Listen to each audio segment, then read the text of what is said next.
नमस्ते। आज हमारा पॉडकास्ट हिंदी में होगा क्योंकि मैं यहाँ हूँ मेरी योगा टीचर मिस ज्योति वाघ के साथ, जिनके साथ मेरी योगा की जर्नी शुरू हुई थी।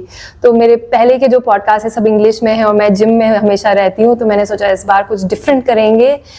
और ज्योति जी के साथ मेरी जर्नी शुरू हुई 2013 में, जब मैंने कंसीव किया था और मैं प्री नेटल योगा के लिए आ रही थी। और उसके बाद आई थिंक हम 10 साल के लिए नहीं मिले थे और फिर लास्ट ईयर मिलना हुआ हमारा एक शॉर्ट टाइम के लिए।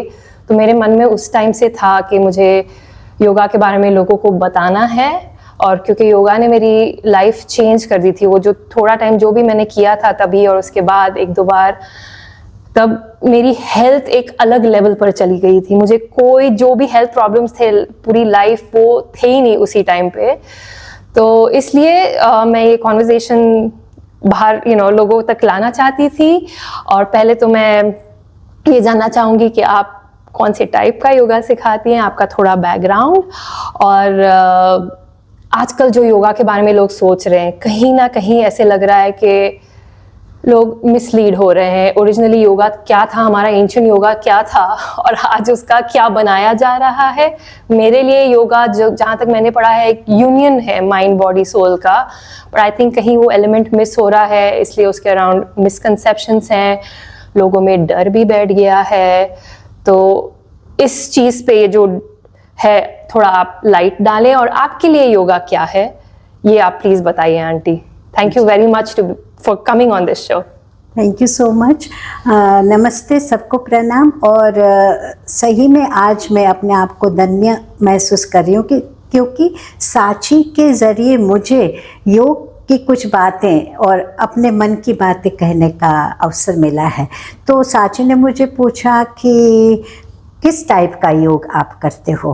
तो पहले तो मैं आपको ये बताऊं कि योग कई प्रकार के हैं। योग में हठ योग भी आता है। नाम लेने जाऊं तो योग तो बहुत है, राजयोग है, लेकिन मैं जो योग को बिलीव करती हूँ वो है अष्टांग योग।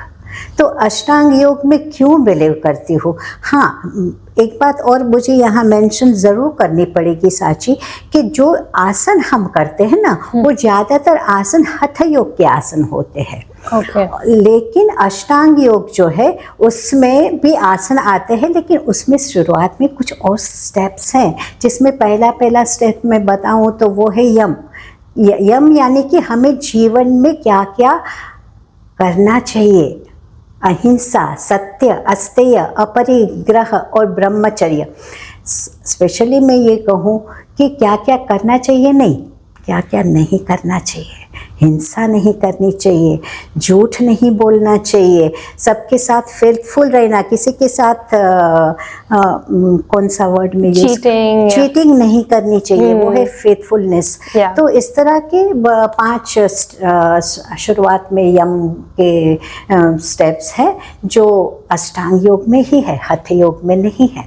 तो हठ योग में नहीं है, तो जो हठ योग में ऐसे बताया गया है कि हठ योग में जो आगे पढ़ते हैं ना, तो एक हठ का मतलब होता है जिद पूर्वक प्राप्त करना, एक उसका मतलब ये है। कई सारे हठ के मतलब हमारे योगियों ने बताए हैं, लेकिन एक मतलब इसका ये है। लेकिन अष्टांग योग जो है ना, वहाँ हठ नहीं है, वहाँ नम्रता है, वहाँ पोलाइटनेस बहुत ज़रूरी है।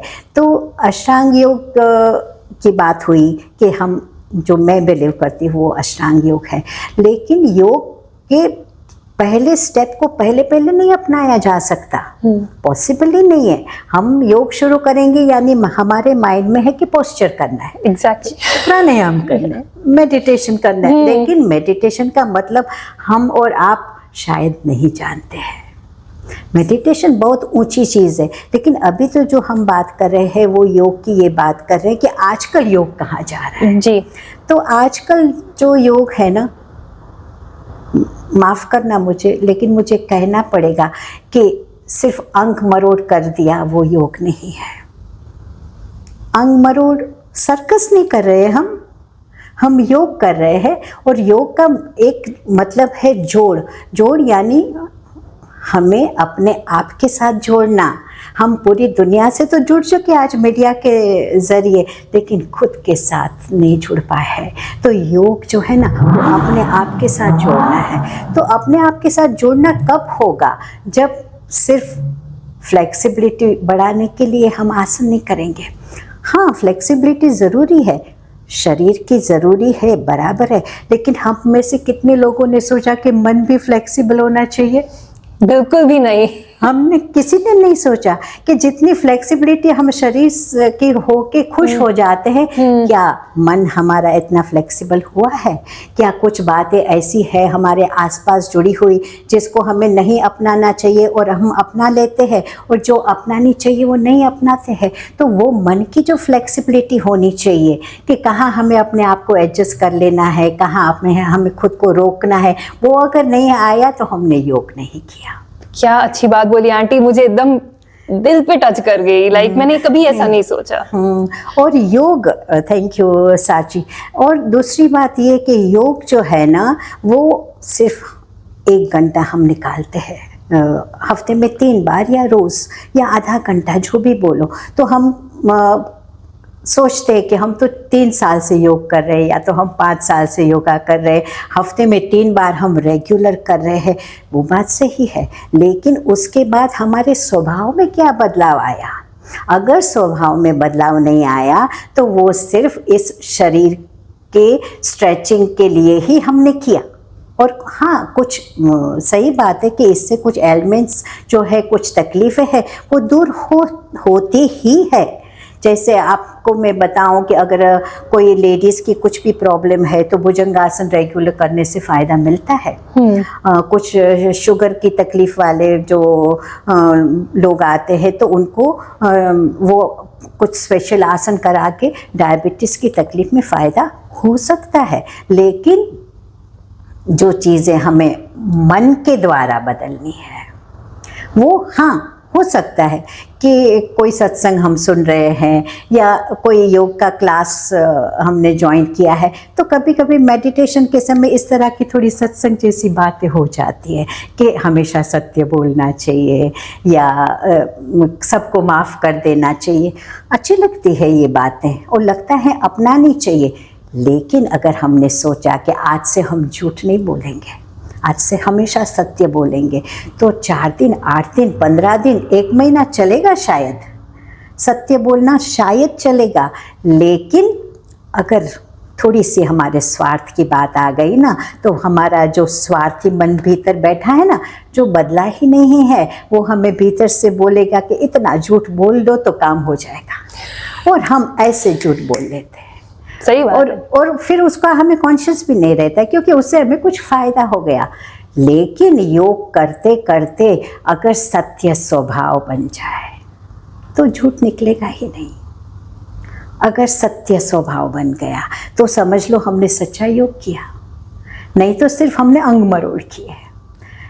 जी सही बात है, जो इसको अलाइनमेंट बोलते हैं। कभी कभी मुझे ऐसे फील होता है कि हम फिजिकली कुछ कर लेते हैं ना, जिम जाके भी एक्सरसाइज कर लेते हैं, लेकिन मन शांत नहीं है या स्ट्रेस है या बुरे ख्याल हैं, उसका असर तो बॉडी पे होगा ही। हम कितना भी, जैसे आपने बोला, फिजिकली कर लें, लेकिन वो जो माइंड बॉडी सोल का अलाइनमेंट नहीं है, एक साथ नहीं है, हमें पता नहीं हमारे अंदर क्या हो रहा है, तो ये सब बीमारियां आती रहेंगी। क्या ये सही बात है?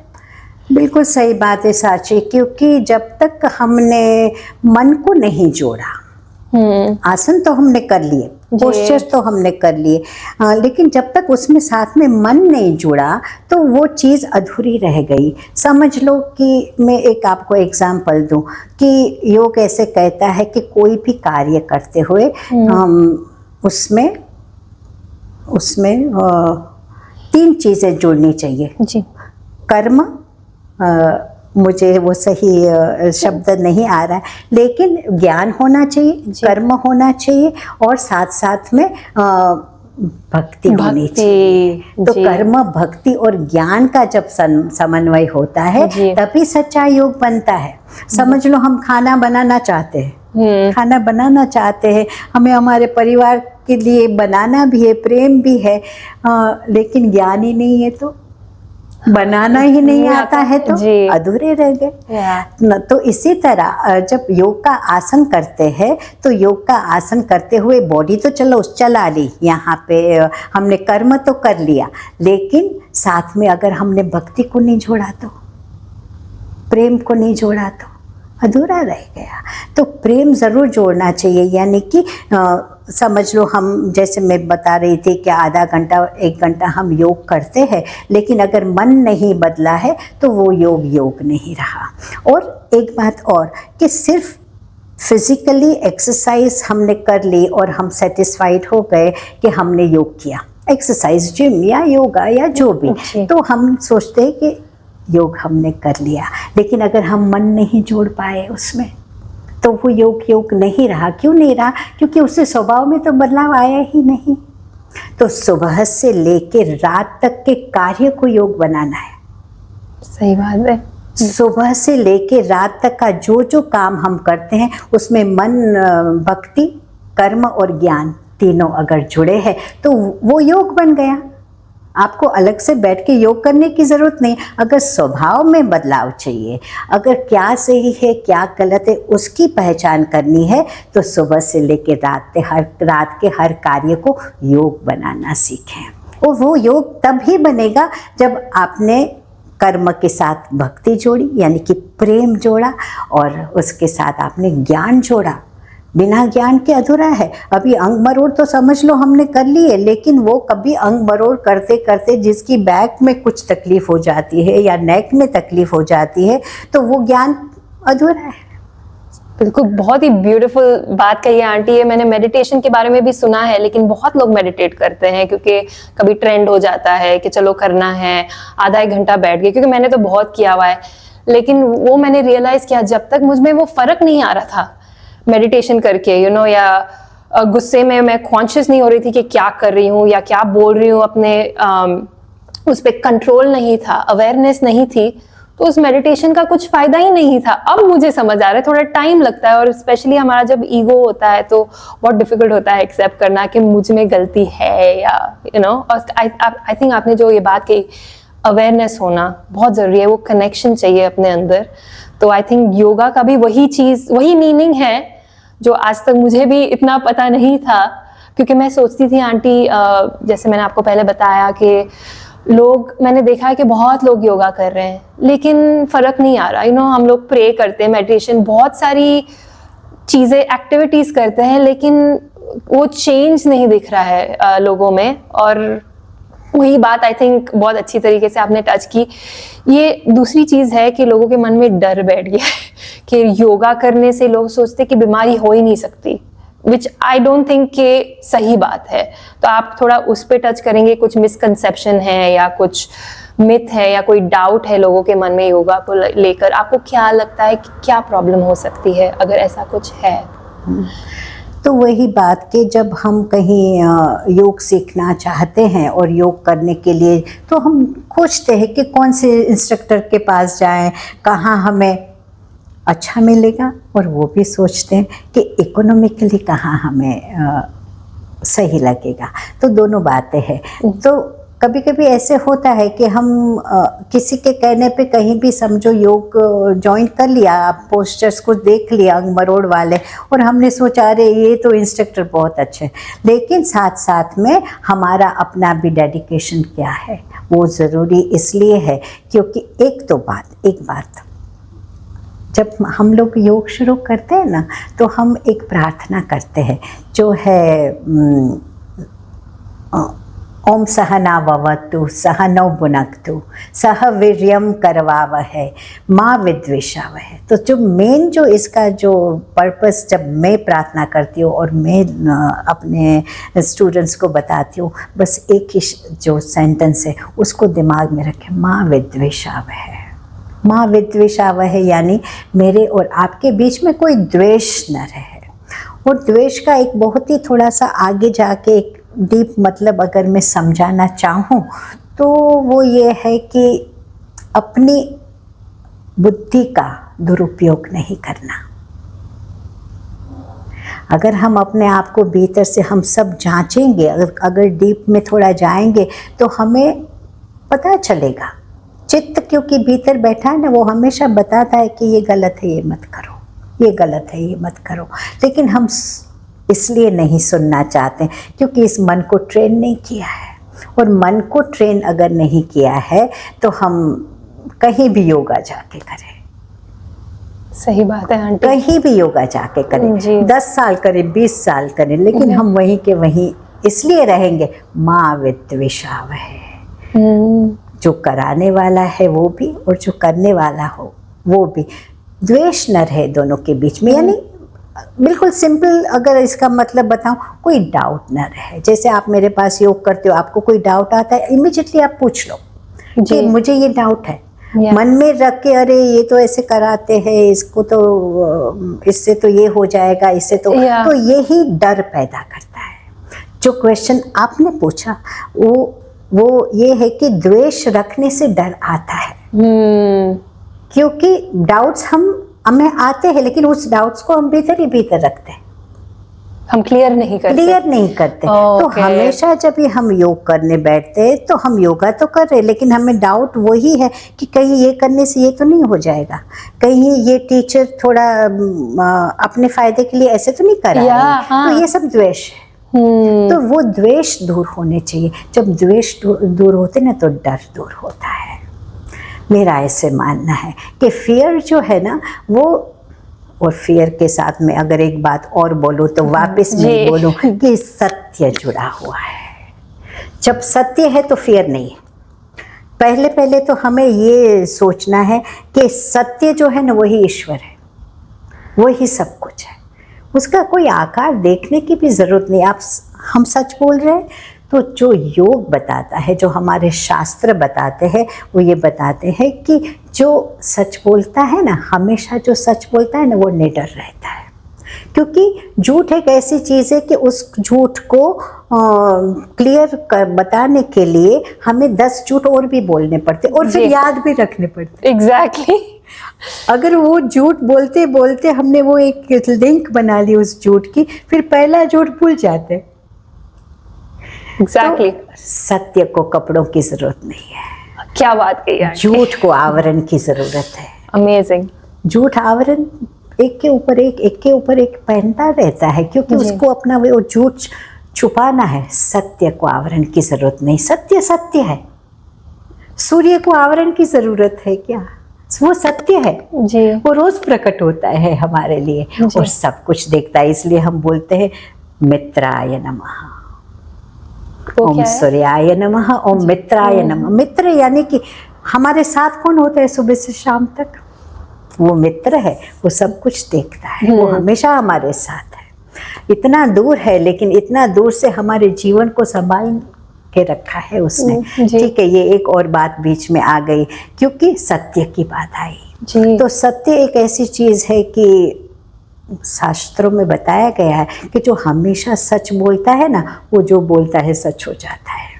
वाह, ये शास्त्र की बात really? तो ये योग से जुड़ी भी हुई चीजें हैं, खाली योग के आसन नहीं जी। ये जो चीजें अभी हमारी हो रही है, ये चीजें योग है। और ये चीजें कैसे आती है? माँ विद्वेषावहे। एक दूसरे के बीच में जब द्वेष नहीं होगा ना, तो अपने आप पॉजिटिव एनर्जी आती जाएगी। अभी द्वेष है भीतर, डाउट है, तो और भी कई सारे डाउट्स आसमान में घूम रहे हैं, वो टच हो जाएंगे उस मैग्नेटिक फोर्स की तरह, और फिर डाउट बढ़ता जाएगा। लेकिन एक डाउट को जब क्लियर कर दिया तो फिर फियर नहीं रहेगा। फियर क्या है? हमारे शरीर में कोई रोग ना आ जाए, वो फियर है। हमारे बच्चों को कोई तकलीफ ना हो जाए, कोई बाहर गया है उसका एक्सीडेंट ना हो जाए। ये सब नेगेटिव थॉट्स क्यों आते हैं? क्योंकि हमने नेगेटिव थॉट को पाल के रखा है। तो वो नेगेटिव थॉट पाला हुआ है, तो आसपास के बहुत सारे इस तरह के वातावरण में तरंगे नेगेटिव थॉट्स की है। वो अपने लिए घर ढूंढते हैं, मेरा घर कहाँ है?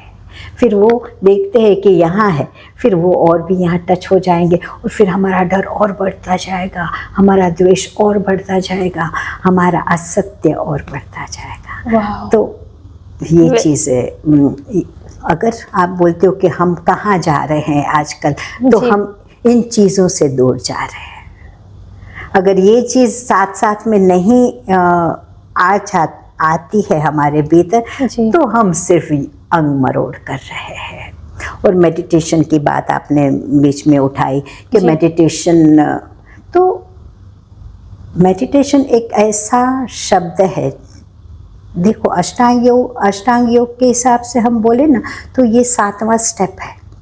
1 2 3 4 ऐसे स्टेप आगे धीरे धीरे यम नियम प्राणायाम प्रत्याहार आसन धारणा ध्यान समाधि, ध्यान के बाद समाधि अंतिम 8वां स्टेप, तो 7वां स्टेप है ध्यान। तो वहाँ तक पहुँचने के लिए सीधा जंप नहीं मार सकते हैं हम। फर्स्ट स्टैंडर्ड से सीधा हम ग्रेजुएशन नहीं कर सकते हैं। तो ये चीज़ ऐसी है कि हमें स्टेप बाय स्टेप अपनानी पड़ेगी। तो मेडिटेशन की अगर बात करें तो मैं तो ऐसे जो अच्छा सा मेडिटेशन कर सकते उनको प्रणाम, लेकिन ज़्यादातर हम जब सब जो मेडिटेशन करते हैं ना, वो सिर्फ मन को ही एक जगह पे ठहराने की कोशिश करते हैं। हाँ। और कुछ नहीं करते। और मन को एक जगह पे ठहराना मेडिटेशन नहीं है। तो कंसंट्रेशन जो बोलते हैं, धारणा, वो इसको, जो हाँ धारणा बोलते हैं इसको, कंसंट्रेशन जो आप बोल रहे हो। तो पहले तो हमें है ना वो ट्यूनिंग करनी पड़ेगी। वो पहले के जमाने के रेडियो आते थे ना, जिसमें है ना वो एरियल सीधा ऐसे ऊंचे करना पड़ता था, ट्यूनिंग करनी पड़ती थी। हाँ। तो ये भी ट्यूनिंग करनी पड़ेगी। यहाँ ध्यान लगाने की हम समझ लो कोशिश कर रहे हैं, आंखें बंद कर दी हमने, यहाँ पे ध्यान लगाने की कोशिश 2-3 मिनट के अंदर ही, 2-3 मिनट भी मैं बहुत ज़्यादा बोल रही हूँ, उसके पहले ही मन किसी और बात पे जाएगा, स्टेशन घूम गया। अभी हम तो कुछ एक फ्लो पे एक गाना सुन रहे थे, बीच में अरबिक चल रही। तो ये जब भी होता है तो मन को ही नहीं पता चलता है कि हम क्या कर रहे हैं।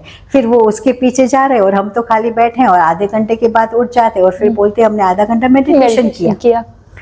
ये तो हम धारणा तक भी नहीं पहुंचे। अभी देखो, धारणा से ध्यान तक जब पहुंचना है तो स्थिति क्या होनी चाहिए, एक छोटा सा उदाहरण में अगर आपको दूं, समय है ना आपके पास? जी डेफिनेटली। तो एक उदाहरण दूं, समझ लो कि हमने सोच लिया कि हमें रोज मेडिटेशन करना है, रोज सुबह बैठना है हमें, और सही एक ऐसी जगह पे जाके बैठना है जहाँ शांति हो, गार्डन है, समझ लो अच्छा सा पार्क बना हुआ है, और फिर वहाँ हम जाके एक पैर के नीचे जाके बैठ जाते हैं। चलो हम ध्यान करते हैं। आंखें हमने बंद कर दी, मन यहाँ लगाने की कोशिश की, और एक कौवा आया ट्री के ऊपर बैठ के काएं काएं काएं काएं शुरू हो गया, और हमने ऊपर देख के उसको उड़ाया। जी और वो उड़ गया। कौवा का स्वभाव वापस आया, वापस काएं काएं काएं, और वापस हमने उड़ाया, वापस हम ध्यान लगाने बैठे, और फिर क्या हो गया, 3 बार 4 बार 5 बार हमने यही किया कि आंखें बंद की, ध्यान की कोशिश की, कौवा आया, कौवे को उड़ाया, और फिर सोचा कि ये कौवा बहुत डिस्टर्ब कर रहा है। और थोड़ी देर के बाद हम जब बैठ गए, दोनों ब्रह्मरों के बीच में हमने ध्यान लगाया, कोशिश की कि मन यहाँ लगा रहे, लेकिन वो मन, पागल मन, बिना मतलब ऊपर देख रहे, वो कौवा नहीं आया। हम सब ये करते हैं। तो ये मेडिटेशन तक पहुंचने के लिए जो होना चाहिए, समझ लो हम एक गार्डन में घूम रहे, बहुत अच्छे फूल निकले हैं, हम मन में कुछ और चीज़ें भी सोच रहे हैं और साथ साथ में सब सौंदर्य को देख भी रहे हैं, और अचानक ही हमने देखा इतना सुंदर फूल और उसके ऊपर बैठी हुई इतनी सुंदर तितली। हम खड़े रह गए उधर, कितना सुंदर फूल है, तितली के कलर ये है मेडिटेशन।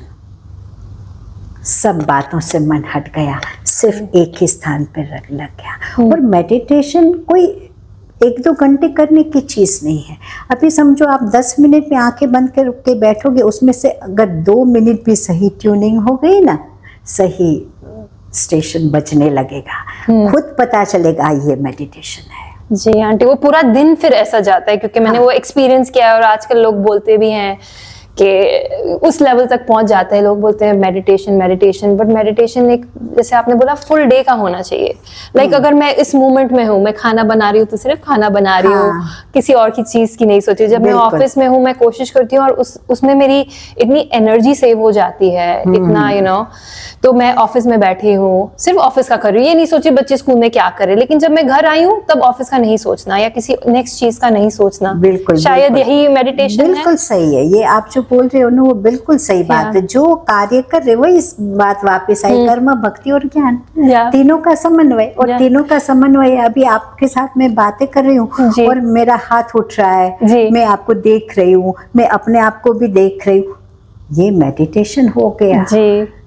सही बात है, ये मेडिटेशन। ये जो कॉन्वर्सेशन हो रही है इन द फ्लो, हमने कुछ प्रिपेयर नहीं किया। जब मैं आई और मैं सोच रही थी इंट्यूटिवली जो आएगा, और मेरे मन में इतनी सारी चीजें थी, फिर मैंने सोचा थोड़ा ठीक है, देखते हैं क्या कॉन्वर्सेशन कर सकते हैं। लेकिन आप जिस तरीके से मेरे डाउट्स क्लियर कर रही हैं और जो आपने बताया, जैसे कि थॉट्स हैं, फियर है, डाउट है, ये चीजें जानने के लिए मैं, मतलब हम जितना भी ऑनलाइन पढ़ ले, पर जब तक वो एक्सपीरियंस नहीं आता कोई पॉइंट नहीं है। मैं बहुत चीजें पढ़ती थी स्पिरिचुअलिटी के बारे में और सब, पर कभी अपने अंदर वो चेंज नहीं ला पाई जो लास्ट 1-2 साल में हुआ है, कि वो अवेयरनेस आई कि अपने अंदर है। वो इतना डर था, वो सब डाउट्स थे, वो खाए जा रहे थे अंदर से। लेकिन जब वो देखना शुरू किया तो लाइफ बिल्कुल चेंज हो गई। उससे आज, जैसे आपने बोला, सत्य है, ये चीजें आजकल कोई बात नहीं करता आंटी, ट्रुथ के बारे में, अपना ऑनेस्टी, हम जो है सो है, जैसे हैं सो है, अपने आप को एक्सेप्ट करना। आई थिंक ये चीजें कहीं मिसिंग है शायद, इसलिए लोग सोचते कि अरे मैंने तो ये सारे पोस्चर कर लिए लेकिन कुछ हो ही नहीं रहा, या कुछ बुरा हो जाएगा। लेकिन वो नेगेटिविटी है। और जो एंटेना की बात की, वो तो आपने इतना अच्छा एग्जाम्पल दिया कि नेगेटिव है थॉट्स तो हमारे एनवायरनमेंट में, एटमॉस्फेयर में है, जो बोलते हैं लॉ ऑफ अट्रैक्शन बोलते हैं आजकल इंग्लिश में, या लॉ ऑफ वाइब्रेशन बोलते हैं, कि जो हम सोचते हैं वही चीज बार बार हमारे साथ होती है। बिल्कुल सही है।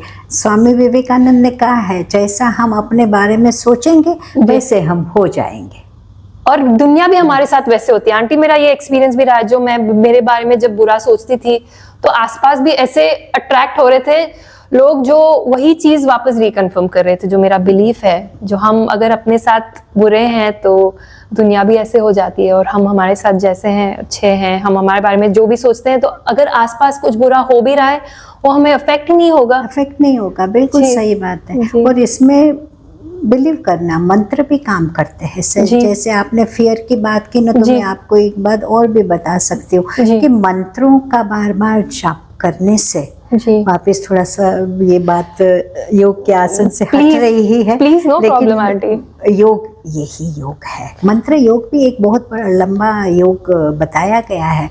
तो मंत्रों में बड़ी शक्ति है। मंत्र एक ऐसा यंत्र है जो हमें फियर से दूर कर सकता है।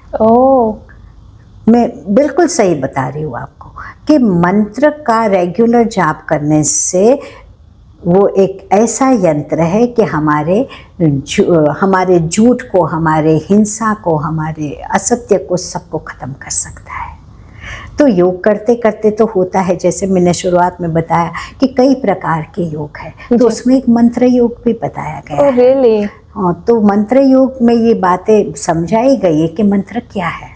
जैसे मुझे अगर एक एग्जांपल याद, अभी आपको तो शायद पता नहीं होगा, लेकिन क्योंकि ये तो हमारे जनरेशन की बात है, जब वो जहाँ हम लोग रहते थे वहाँ वो जो कॉटन होता है ना, उसको साफ करने के लिए निकलते थे फेरी वाले, कि भी कॉटन साफ करना है।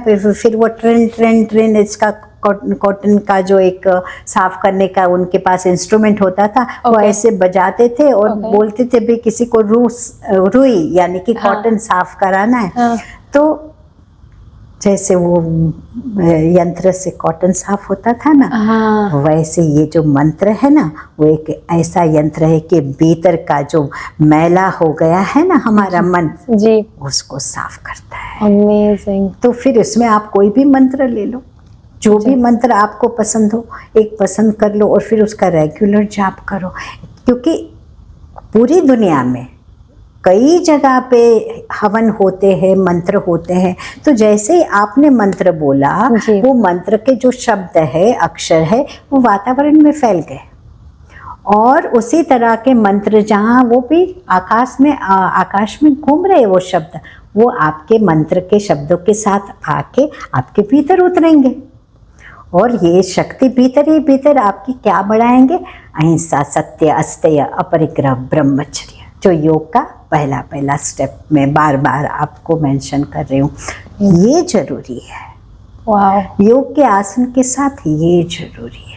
सही बात है आंटी। ऐसे है मंत्र, कभी कभी मैं सुनती हूँ, मतलब मुझे तो इतना नहीं आता, लेकिन कभी आजकल हम चलाते हैं घर में के बच्चों के मन में बैठ जाए, अगर वो जानते भी नहीं है उसका वाइब्रेशन जो है मंत्र का, हाँ। हम चालू कर देते हैं। और एक दो ऐसे हैं जो मैं सुबह एकदम जल्दी उठ जाती हूँ या जिम जा रही हूँ, उससे पहले मेडिटेशन है, तो मैं गाड़ी में वो चला देती हूँ और एकदम I feel different aunty. So it's really really nice. But thank you aunty. I think ये मंत्र का भी हम कवर अप करेंगे सून। हाँ। योग बहुत ही बड़ा टॉपिक है और इसके बारे में मैं आपसे फिर से कॉन्वर्सेशन करना चाहूंगी। Thank you for being on the show aunty. Thank you so much. प्रणाम। Thank you so much. जो भी हमने बातें की, बहुत अधूरी बातें की। और मंत्र की एक बात और बता दूं कि किसी भी धर्म के साथ जुड़े हुए मंत्र नहीं होते हैं। मंत्र जो है वो पूरे विश्व की शांति के लिए अलग अलग तरीके से मंत्र बोले जाते हैं। Thank you so much. Thank you very much aunty. See you again aunty.